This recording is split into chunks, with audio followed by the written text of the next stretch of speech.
But Savitri व्रत कथा।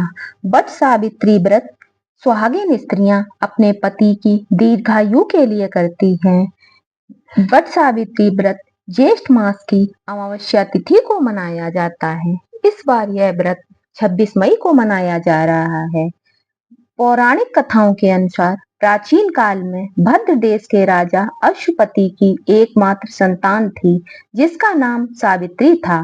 राजा को संतान प्राप्ति कई वर्षों की बाद पूजा अर्चना करने के फल से प्राप्त हुई थी। कन्या बड़े होकर अत्यंत तेजस्वी और रूपवान हुई, लेकिन सावित्री के विवाह के लिए उनके पिता को कोई भी योग्य वर नहीं मिल रहा था, जिससे वह अपनी पुत्री का विवाह कर सके। इस बात से दुखी होकर उन्होंने सावित्री को स्वयं वर चुनने के लिए कह दिया। इस बात को सुनकर सावित्री अपने रथ पर सवार होकर निकल पड़ी। एक दिन तपोवन में भटकते हुए सावित्री की भेंट साल्व देश के राजा धूम्रसेन के पुत्र सत्यवान से हुई। राजा धूम्रसेन अपने पुत्र सत्यवान के साथ वन में ही निवास करते थे, क्योंकि उनका राज्यपाट शत्रुओं ने छीन लिया था। सत्यवान को देखकर सावित्री ने पति के रूप में उनका वरण कर लिया।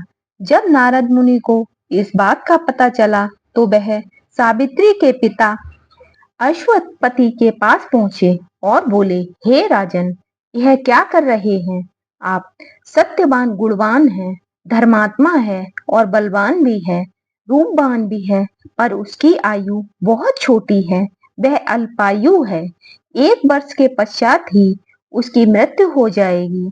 नारद जी ने सावित्री को भी बहुत समझाया और चेतावनी देते हुए कहा कि हे पुत्री, तुमने जिस राजकुमार को अपने वर के रूप में चुना है वह अल्पायु है। तुम्हें किसी और से विवाह करना चाहिए। ऋषिराज नारद की बात सुनकर राजा अश्वपति अत्यंत चिंतित और दुखी हो गए और सोचने लगे कि मैं अपनी पुत्री का विवाह ऐसे व्यक्ति से कैसे कर सकता हूँ जिसकी उम्र सिर्फ 1 वर्ष ही है और 1 वर्ष के बाद वह मर जाएगा। यह सब देखकर सावित्री ने अपने पिता से कहा कि आर्य कन्याएं अपने पति का एक बार ही वरण करती हैं और राजा भी एक बार ही आज्ञा देता है, इसलिए मैं सत्यवान से ही विवाह करूंगी। सावित्री अपने निर्णय पर अड़ग रही और आखिरकार उसका विवाह सत्यवान से हो गया। विवाह के पश्चात वे राज वैभव छोड़कर वन गमन कर गईं और वहां अपने पति और परिवार की सेवा करने लगी। लेकिन सत्यवान की मृत्यु का समय निकट आ रहा था और इस चिंता में सावित्री अधीर होने लगी। सावित्री ने अपने पति की दीर्घायु के लिए उपवास रखना शुरू कर दिया। साथ ही साथ उन्होंने नारद मुनि द्वारा कथित चिंतित तिथि पर पितरों का पूजन भी किया और जिस दिन सत्यवान के महाप्रलय का दिन था, यानी सत्यवान की मृत्यु का दिन था, उस दिन वह लकड़ियां काटने जंगल गए। सावित्री भी उनके पीछे जंगल की ओर निकल पड़ी।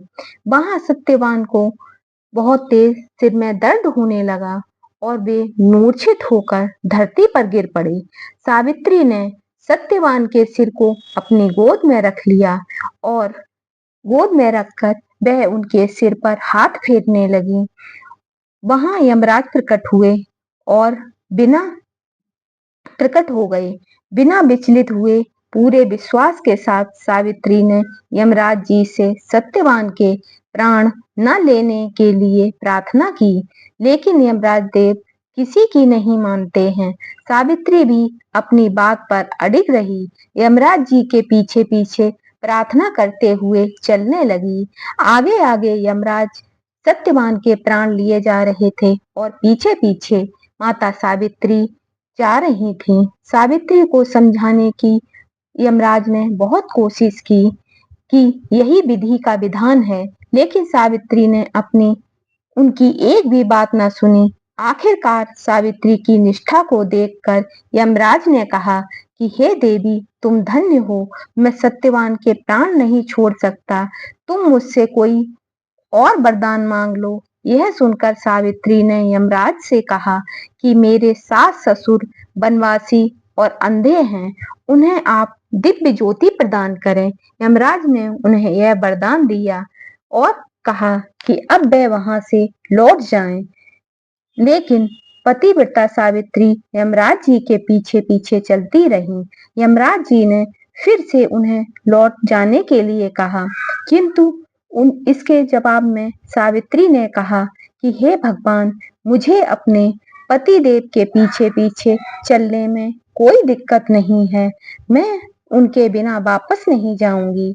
यह सुनकर यमराज देव ने उन्हें एक और वरदान मांगने के लिए कहा, तो सावित्री ने अपने सास ससुर का राज्य वापस मांग लिया और कहा कि अब तुम वापस लौट जाओ। लेकिन सावित्री फिर भी यमराज के पीछे पीछे चलती रही।